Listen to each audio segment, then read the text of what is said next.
मरती हुई गाय को दिखाना और तड़पती हुई गाय के इलाज के बारे में बात करने का इनाम हमें मिल गया है। हमारे ऊपर एससी एसटी सहित तमाम गंभीर और आपत्तिजनक धाराओं में मुकदमा पंजीकृत कर लिया गया है। अभी मुकदमे का सर्टिफाइड एफआईआर कॉपी हमारे हाथ में है और हमारे ऊपर 504, 506, 384, 429 और एससी एसटी सहित तमाम गंभीर धाराओं में मुकदमा पंजीकृत कर लिया गया है। हमारा अपराध था कि हम 21 मार्च को उत्तर प्रदेश के जौनपुर जिले के मुफ्तीगंज ब्लॉक के पेसारा गांव में 21 मार्च को हम लोग गए थे।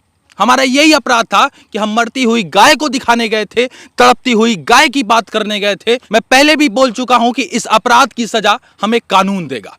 बहरहाल हमें अपनी न्यायपालिका पर भरोसा है और अपने तमाम उन उच्च अधिकारियों पर भरोसा है जो इस मामले की जांच करेंगे। यदि हमारे देश में किसी द्वेष के कारण एफआईआर दर्ज करने वाले यदि अधिकारी भी हैं, तो वहीं दूसरी तरफ जमीन पर बैठकर बुजुर्गों की बात सुनने वाले भी अधिकारी इस देश में हैं। बहरहाल तमाम उन उच्च अधिकारियों तक हमने जो है अपने इस मामले को जो है भेजा है, जैसे कि जिलाधिकारी जौनपुर और एसपी साहब को भी हमने भेजा है। हमने बताया है कि अस्थायी गौशाला में गोवंश के मरने की खबर दिखाने और छापने पर ग्राम प्रधान द्वारा फर्जी ढंग से 4 पत्रकारों के खिलाफ मुकदमा दर्ज कराने के संबंध में हमने ये जो है पत्र भेजा है उन्हें।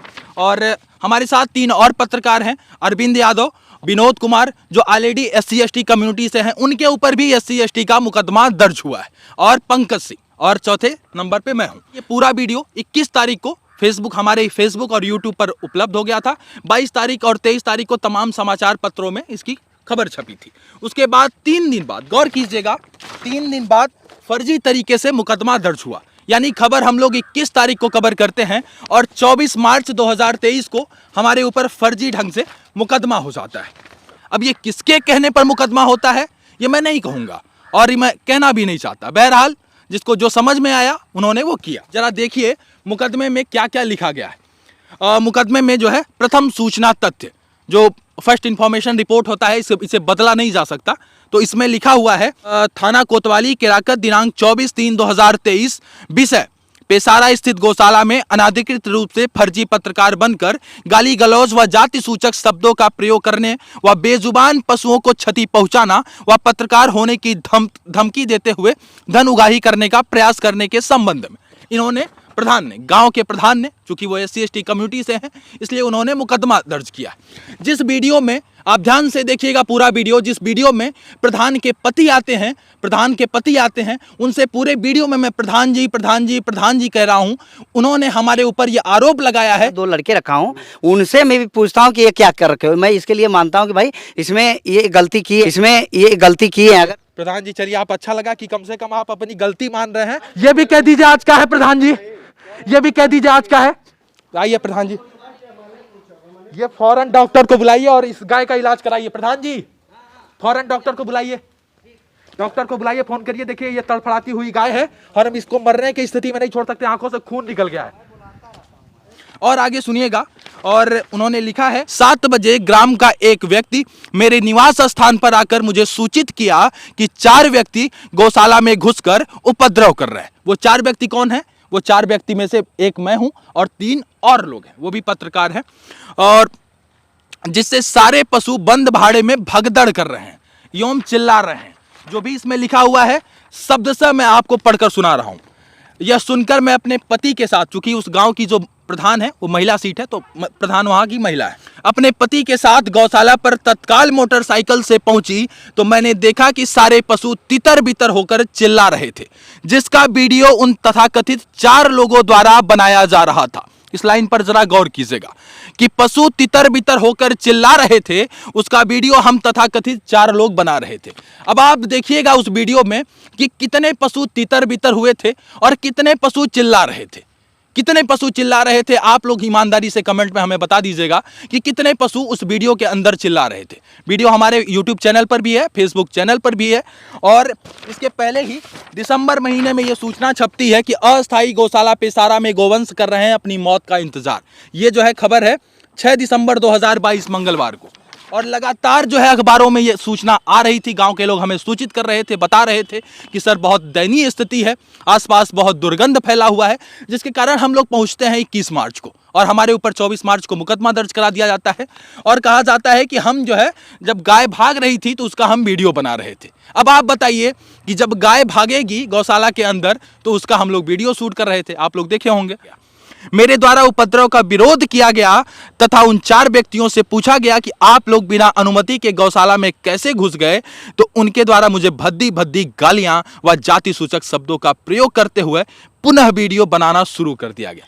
अब आप बताइए, जाति सूचक शब्दों का हमने गाली दिया है प्रधान जी को, महिला प्रधान है, जिस पूरे वीडियो में मैं प्रधान जी प्रधान जी प्रधान जी इज्जत के साथ पेश आ रहा हूं, उन्होंने हमारे ऊपर आरोप लगाया है कि हम उन्हें जाति सूचक शब्दों के साथ भद्दी भद्दी साहब गालियां दी है। इतनी भद्दी भद्दी गालियां कि इसमें लिखा नहीं जा सकता, ऐसा प्रधान जी का कहना है। और आगे सुनिए, और उन्होंने कहा कि पुनः वीडियो बनाना शुरू कर दिया। उसके बाद मेरी नज़र मृत पशुओं पर पड़ी, जिससे एक वयस्क पशु पूर्व से बीमार व 2 नवजात बछड़े दबकर मर चुके थे। साहब झूठ बोलने की भी कोई सीमा होती है, इतना झूठ मत बोलिए कि FIR में पूरी तरीके से बयान हो जा रहा है। अब आप इस FIR को पढ़ेंगे तो इसमें लिखा हुआ है कि बछड़े दबकर मर चुके हैं। अब आप वीडियो में देखिएगा, एक ऐसा जानवर था जो पूरी तरीके से बॉडी डिकम्पोज हो गई थी। जब मैं वहाँ पूछा तो वहाँ के जो केयर टेकर थे वो साहब बता रहे थे कि 2 दिन पहले मरी थी। तो मैंने उनसे सवाल किया कि 2 दिन में बॉडी सड़ नहीं जाती, 2 दिन में बॉडी में कीड़ा नहीं लग जाता, यदि 15 दिन 20 दिन ऐसे छोड़ा जाता है तब जाके बॉडी में कीड़ा लगता है, बॉडी में सड़न होता है। हालांकि हम लोगों के ऊपर गौ हत्या का भी मुकदमा दर्ज हुआ है, पशु हत्या का मुकदमा भी दर्ज हुआ है। उन 4 व्यक्तियों द्वारा मृत पशुओं का वीडियो बनाते हुए मुझे सोशल मीडिया पर वायरल करने की धमकी देते हुए 20,000 रुपये की मांग किया गया। तभी मेरे द्वारा उप जिलाधिकारी महोदय केराकत को उक्त घटना की सूचना मोबाइल से दी गई। ध्यान से देखिएगा, इन्होंने कहा है कि ये सारी घटना केराकत की SDM साहिबा को दे दिया गया था मोबाइल से। अब एक बात बताइए, यदि केराकत के SDM साहिबा को यह घटना सूचित किया गया था तो मैं भी फोन किया था और मैं बता रहा था कि मैं इस गौआश्रय केंद्र पर खड़ा हूं और उनको बुला भी रहा था कि मैडम आप आइए और आपकी उपस्थिति में हम मरती हुई गाय को पाटेंगे, क्योंकि हम इस तरीके से अपने प्रकृति और पर्यावरण की रक्षा नहीं करेंगे। संविधान में वर्णित भाग 4A की बात कर रहे थे, अपने अनुच्छेद 51A की बात कर रहे थे, हम तो वहां ये कर रहे थे।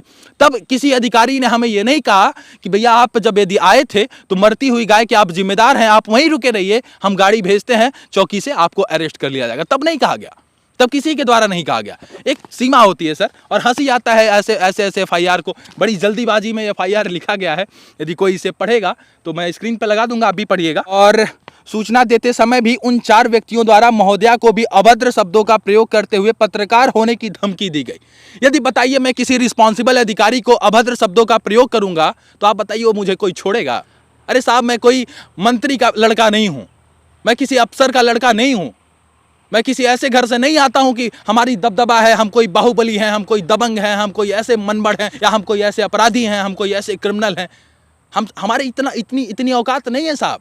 हम किसी अधिकारी को भद्दी भद्दी गालियां देंगे, उसको डराएंगे, धमकाएंगे, अपने पत्रकार होने की बात करेंगे तो वो हमें कुछ नहीं करेगा, हमें यूं ही छोड़ देगा। ऐसा संभव नहीं है साहब, ऐसा संभव नहीं है आज के समय में, वो भी किसी SDM को जो तहसील का मालिक है, इनके द्वारा कहा जा रहा है। अब इस मामले के IO जो हैं इन्वेस्टिगेशन ऑफिसर गौरव कुमार शर्मा हैं, जो डिप्टी SP रैंक के अधिकारी हैं। आशा करते हैं कि गौरव कुमार शर्मा जी इस मामले की निष्पक्षता के साथ जांच करेंगे और ईमानदारी के साथ रिपोर्ट लगाएंगे, ईमानदारी के साथ। इस तरीके से, जिस तरीके से फर्जी मुकदमा दर्ज हुआ है, इस तरीके से नहीं, ईमानदारी के साथ। ऐसा आशा है और ऐसा उम्मीद भी है। इसीलिए उम्मीद के कारण ही इस मामले की सूचना जिलाधिकारी महोदय को दिए हैं और उम्मीद के कारण इस मामले को हम SP जौनपुर को भी सूचित कर दिए हैं पत्र के माध्यम से। साहब, इनाम मिला है हमें मरती हुई गाय को दिखाने का, इनाम मिला है साहब तड़पती हुई गाय की बात करने का। इस तरीके से जब यदि आप हकीकत की बात करेंगे, हकीकत को दिखाने का प्रयास करेंगे तो आपको FIR रूपी इस तरीके का इनाम साहब मिलेगा, इस तरीके से साहब इनाम मिलेगा। बहरहाल उत्तर प्रदेश की सरकार द्वारा एक शानदार मुहिम है, उत्तर प्रदेश की सरकार द्वारा एक शानदार मुहिम है बेसहारा पशुओं के लिए जो गौ आश्रय केंद्र बनाए गए हैं। जिन पशुओं का कोई सहारा नहीं है उनके लिए सहारा किया गया है सरकार के द्वारा, लेकिन उनकी हकीकत नागवार गुजरती है, उनकी हकीकत रिस्पॉन्सिबल लोगों को नागवार गुजरती है और उसके लिए जो जिम्मेदार होता है, वो कहावत है ना साहब कि उल्टा चोर कोतवाल को ही डांटे। और यहां तक भी कहा गया इससे ब्लॉक लेवल की छवि खराब की जा रही। साहब यदि हकीकत दिखाना छवि खराब करना है तो बता दीजिए, आप ही बताइए सर। ये एफआईआर पढ़कर अफसोस होता है साहब, अफसोस होता है कि जो सवाल रिस्पॉन्सिबल लोगों से पूछा जाना चाहिए, जो सवाल जो गौशाला का क्रियान्वयन जहां से हो रहा है उनसे पूछा जाना चाहिए, गौशाला के संचालक से पूछा जाना चाहिए कि आखिर गाय क्यों मर रही थी, उनसे नहीं पूछा गया साहब, उनसे नहीं पूछा गया ये सवाल। बड़े लेवल पर गौआश्रय केंद्र बनाया गया है और पैसा लगाया गया सर, ऐसा नहीं है कि पैसा नहीं लगाया गया। चोकर का भी पैसा आता है, भूसे का भी पैसा आता है, सरकार की तरफ से ऊपर से पैसा आता है। लेकिन ये जो निचले स्तर पर लोग हैं ये किस तरीके से लूट घसूट मचा रखे हैं, किस तरीके से भ्रष्टाचार कर रहे हैं। जब हम जैसे पत्रकार जाकर वहां पर बात करते हैं तो साहब इन्हें नागवार गुजरता है। 21 तारीख को जब हम लोग गौआश्रय केंद्र की हकीकत दिखाते हैं, 24 तारीख को मुकदमा दर्ज होता है और 27 तारीख को प्रेस क्लब ऑफ इंडिया, चूंकि ये मीडिया की स्वतंत्रता की बात करता है, तो 27 मार्च को press club of India suo motu लेके स्वतः संज्ञान लेकर नोटिस भेजता है मुख्य सचिव उत्तर प्रदेश सरकार को, जिलाधिकारी कार्यालय में भी भेजता है, पुलिस अधीक्षक को भेजता है और पुलिस महानिदेशक को भी भेजता है। प्रेस क्लब ऑफ इंडिया ने लिखा है अपने उस जो है नोटिस में, थाना केराकत में 24 मार्च 2023 को ग्राम प्रधान चंदा देवी के द्वारा दर्ज करवा दिया गया है। ऐसा प्रतीत हो रहा है कि पत्रकारों पर दबाव बनाने के उद्देश्य से ही ग्राम प्रधान द्वारा अधिकारियों के इशारे पर मुकदमा दर्ज कराया गया है। गौर कीजिएगा कि पत्रकारों पर दबाव बनाने के उद्देश्य से ही ग्राम प्रधान द्वारा अधिकारियों के इशारे पर, चूंकि यह मामला प्रथम दृष्टया प्रेस की स्वतंत्रता में कटौती से संबंधित है और मुझे इस मामले में टिप्पणियां मंगवाने का निर्देश हुआ है, अतः आप इस पत्र की प्राप्ति की तारीख से 2 सप्ताह के भीतर अपनी टिप्पणी दाखिल करें, जिससे कि प्रकरण में परिषद द्वारा आगे की कार्यवाही सुनिश्चित की जा सके। ये प्रेस क्लब ऑफ इंडिया ने साहब जवाब मांगा है 5 लोगों से। आप गड्ढे में फेंक दिए हैं। अरे गड्ढे में तो पाएगा ना भैया। कैसे तो पाएगा, कब तो पाएगा बताइए हमको। अभी मैं ढकवा रहा हूँ, अभी बोला। अरे गड्ढे में तो पाएगा ना भैया। कैसे तो पाएगा, कब तो पाएगा बताइए हमको। अभी मैं ढकवा रहा हूँ, अभी बोला। ये कह रहे हैं अभी मैं ढकवा रहा हूँ, ये कह रहे हैं अभी मैं ढकवा रहा हूँ। ये कोई मेरा शब्द नहीं है, ये गांव के प्रधान के पति हैं। वो प्रधान के जो पति हैं चंदा देवी, जिनका नाम है चंदा देवी के पति हैं, जय हिंद नाम है इनका। ये कह रहे हैं कि साहब हम ढकवाएंगे। वहां ये वीडियो में कह रहे हैं यदि वहां मैं गलत था तो वहां पर क्यों नहीं फोन किए पुलिस को। पुलिस किस लिए? पुकार लीजिए सहायता के लिए, फोन कर देना चाहिए था 112 पर। कहे नहीं साहब आपने फोन किया, कर दिए होते। यदि हम वहां पर आपको जाति सूचक शब्द कह रहे थे, वहां पर आपको भद्दी भद्दी गालियां दे रहे थे, आपकी श्रीमती जी को गाली दे रहे थे, तो वहां पर पुकार लिए होते सहायता के लिए, पुलिस को बुला लिए होते, डायल 112 फोन कर दिए होते। हम तो वहां पे खड़े थे सर, तकरीबन 20-25 मिनट का हमने वीडियो शूट किया।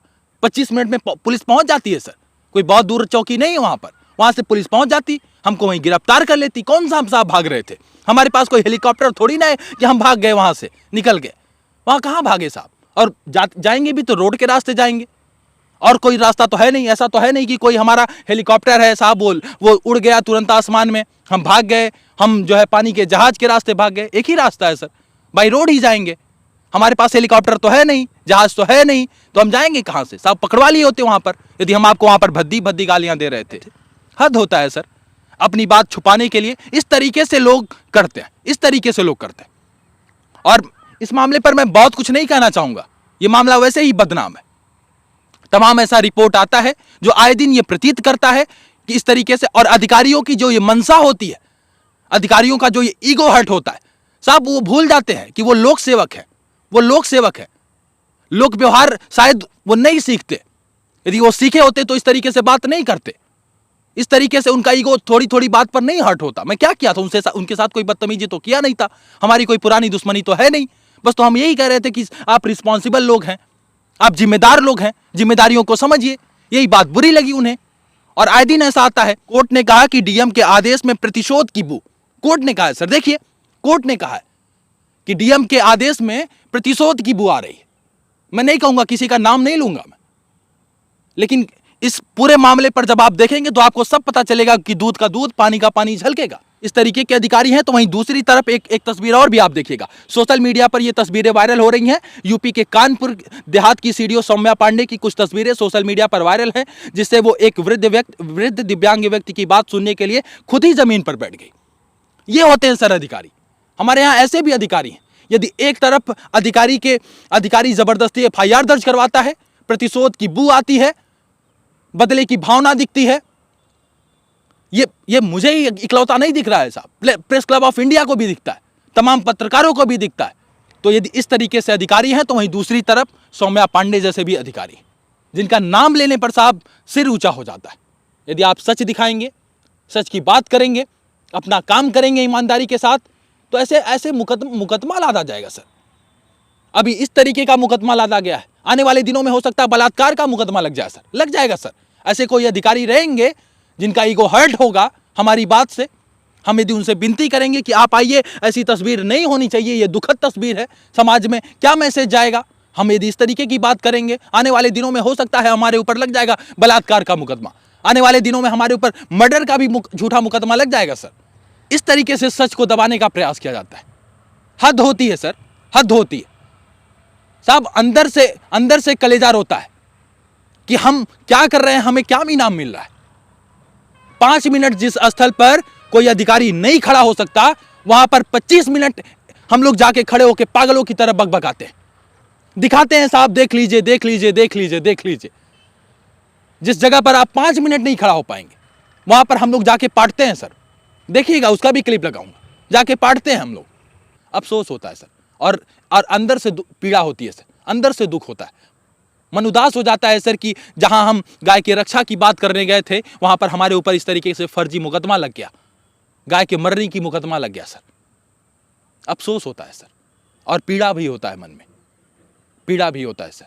बहरहाल आशा करता हूं कि अपने तमाम उन अधिकारियों से कि इस मामले पर खुले मन से साहब अपना जांच का रिपोर्ट लगाइएगा, खुले मन से साहब, किसी अधिकारी के दबाव में नहीं। आने वाले दिनों में इस तरीके से यदि होता रहेगा सर, कोई आवाज नहीं उठाएगा, नहीं आवाज उठाएगा, नहीं आवाज उठाएगा सर। किसी ने सही कहा है सर कि आज के समय में पत्रकार के लिए मुकदमा उसका गहना हो गया है। हम लोग अपना काम करते रहेंगे, इसी ईमानदारी के साथ आपको हकीकत दिखाते रहेंगे, और तमाम जगह से वादा करता हूं आपसे आने वाले दिनों में तमाम जगह से आपको गौआश्रय केंद्र की हकीकत दिखाता रहूंगा, बताता रहूंगा। और जब तक इस शरीर में जान रहेगा, सच को सच कहेंगे, गलत को गलत कहेंगे। धन्यवाद, जय हिंद।